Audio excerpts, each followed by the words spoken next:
Bismillahirrahmanirrahim. Assalamualaikum warahmatullahi wabarakatuh dan salam sejahtera. Hari ini saya akan membentangkan kertas konsep saya yang bertajuk Kemahiran Meta Tingkah Laku dan Penyelesaian Masalah dalam Kalangan Pelajar. Nama saya Zuraihan binti Abu Bakar. Saya daripada Bahagian Tajaan Pendidikan Kementerian Pendidikan Malaysia. Dari segi pengenalan, sistem pendidikan Malaysia menerusi Pelan Pembangunan Pendidikan Malaysia 2013 hingga 2023 ialah memastikan setiap pelajar mencapai potensi dan menguasai kemahiran berfikir yang dikaitkan dengan kemahiran kognitif dengan memiliki pemikiran yang kreatif, kritis, berinovasi, menakul, membuat keputusan dan menyelesaikan masalah. Kemahiran kognitif digunakan apabila pelajar menghadapi pelbagai jenis masalah dan penyelesaian masalah membantu pelajar berfungsi dengan lebih berkesan. Bagi mengaplikasikan proses kognitif ialah melalui aspek metakognitif sebagai satu faktor lokus kawalan dalaman yang penting dalam menghadapi cabaran. Pelajar perlu menguasai kemahiran metakognitif yang disintesiskan dengan konsep tingkah laku atau diistilahkan meta tingkah laku agar mampu membuat keputusan yang tepat dalam menyelesaikan masalah. Meta tingkah laku didefinisikan sebagai proses berfikir sebelum menghasilkan tingkah laku.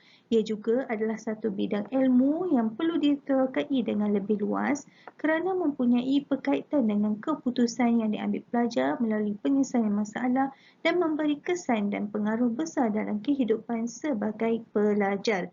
Kemahiran meta tingkah laku dan penyelesaian masalah sangat penting kerana pelajar perlu membuat keputusan yang tepat untuk menyelesaikan masalah sebelum bertindak dan mampu membantu menangani isu-isu berkaitan tingkah laku.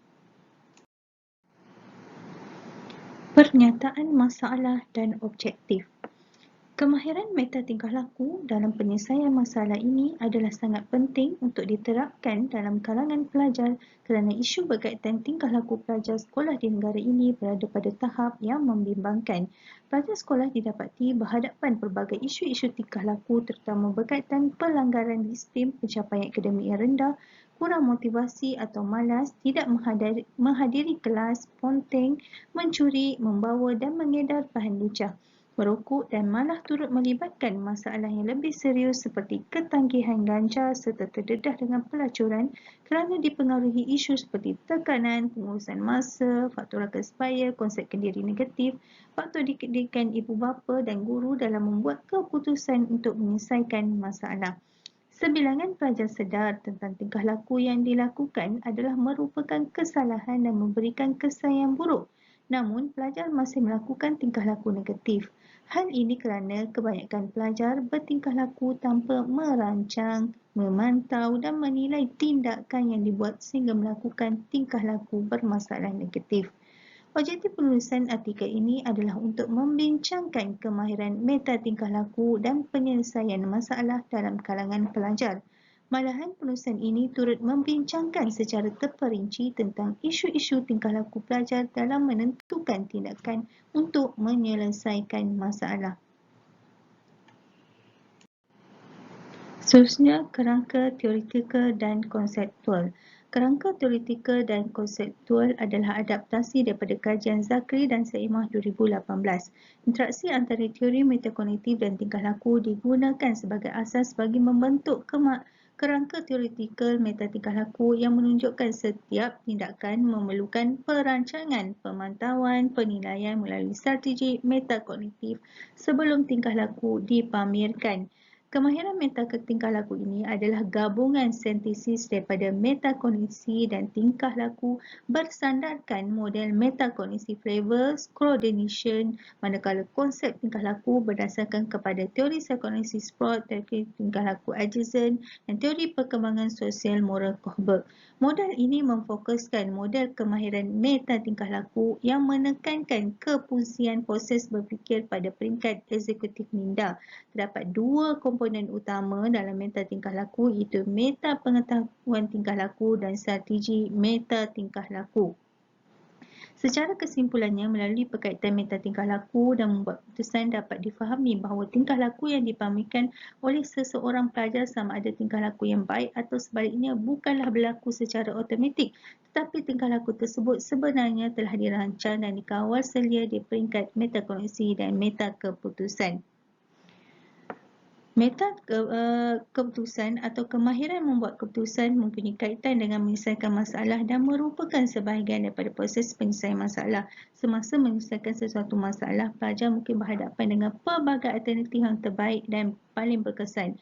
Walaupun kemahiran membuat keputusan mempunyai berkaitan dengan meta tingkah laku yang dipamerkan melalui kemahiran meta tingkah laku, namun meta tingkah laku tetap merupakan suatu kuasa besar yang menzahirkan tingkah laku seseorang pelajar.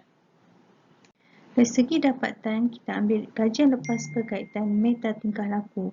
Dalam negara iaitu Zaki 2014, dalam kajiannya berkenaan kemahiran meta tingkah laku, kemahiran membuat keputusan dan tingkah laku disiplin pelajar, menemukan bahawa kemahiran meta tingkah laku di kemahiran membuat keputusan pelajar tidak bermasalah disiplin adalah lebih baik berbanding dengan pelajar bermasalah disiplin.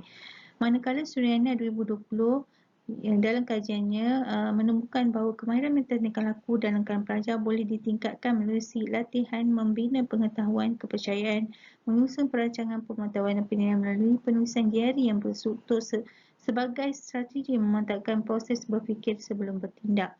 Suryana dan Muhammad Sawa 2020 membincangkan peranan kemahiran meta tingkah laku yang melibatkan meta pengetahuan dan strategi meta tingkah laku dalam meningkatkan kemahiran pelajar untuk menguasai pembelajaran secara berkesan. Muhammad Syawal 2021 menyatakan berfikir tentang tingkah laku daripada perspektif meta tingkah laku dalam pendidikan dan bertujuan untuk mengetahui konsep meta tingkah laku dapat disesuaikan dalam konteks tingkah laku. Manakala kajian di luar negara, Cerf dan Burkett 1988, meta tingkah laku merujuk kepada thinking about behaving, iaitu berfikir tentang berkelakuan, dan telah memperkenalkan model yang menggabungkan metakognitif dengan persekitaran untuk memperolehi kemahiran sosial. Manakala di La Fuente et al. 2018, kajian pendidikannya ada mengaitkan meta tingkah laku dengan teori regulasikan diri yang bertujuan untuk mengesahkan bahawa latihan kesedaran regulasikan diri dengan tahap tingkah laku pelajar boleh menghasilkan perubahan. Manakala Lopez Madrigal et al. 2001 menyatakan regulasikan diri ini adalah sebagai pemboleh ubah meta tingkah laku telah menarik banyak perhatian dalam beberapa dekad kebelakangan ini. Seterusnya kepada perbincangan, ada tiga, itu kita tengok dari sudut implikasi, cadangan dan kesimpulan.